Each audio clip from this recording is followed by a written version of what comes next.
പ്രിയ പ്രേക്ഷകർക്ക് സീരിയൽ ന്യൂസിലേക്ക് സ്വാഗതം. കൂടുതൽ സീരിയൽ ന്യൂസുകൾ അതിവേഗം ലഭിക്കുന്നതിന് ഈ ചാനൽ മറക്കാതെ സബ്സ്ക്രൈബ് ചെയ്യുക. ബെൽ ഐക്കൺ ക്ലിക്ക് ചെയ്യാൻ മറക്കരുത്. Do like, share and subscribe. ഇനിയും അധിക നാൾ ഇങ്ങനെയുള്ള കള്ളത്തരം മുന്നോട്ടു പോവുകയില്ല എന്ന് ഗോവിന്ദ് മനസ്സിലാക്കിയിരിക്കുകയാണ്. ഇതേ തുടർന്ന് അപ്രതീക്ഷിതമായ മറ്റൊരു വഴിത്തിരിവ് വന്ന് സംഭവിക്കുകയും ചെയ്യുന്നു. ഗോവിന്ദിന്റെ കള്ളക്കളികൾ രാധിക കൈയോടെ പിടികൂടിയിരിക്കുകയാണ്.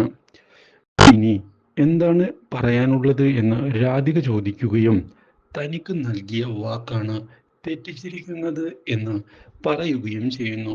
അപ്രതീക്ഷിതമായ ഈ സംഭവം ഗോവിന്ദിന് തിരിച്ചടിയായതിനെ തുടർന്ന് ഗോവിന്ദ് രാധികയോട് ക്ഷമ പറയുന്നതിന് തയ്യാറാകുന്നു.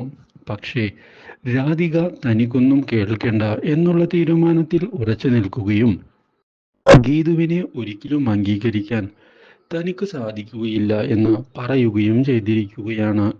അപ്രതീക്ഷിതമായ ഈ സംഭവം ഗോവിന്ദിന് തിരിച്ചടിയായതിനെ തുടർന്ന് ഗീതുവിനെ പിരിഞ്ഞിരിക്കാൻ തനിക്ക് സാധിക്കുകയില്ല എന്ന് ഗോവിന്ദ് തുറന്നു പറയുകയും തന്നോട് ക്ഷമിക്കണമെന്ന് വ്യക്തമാക്കുകയും ചെയ്യുന്നു.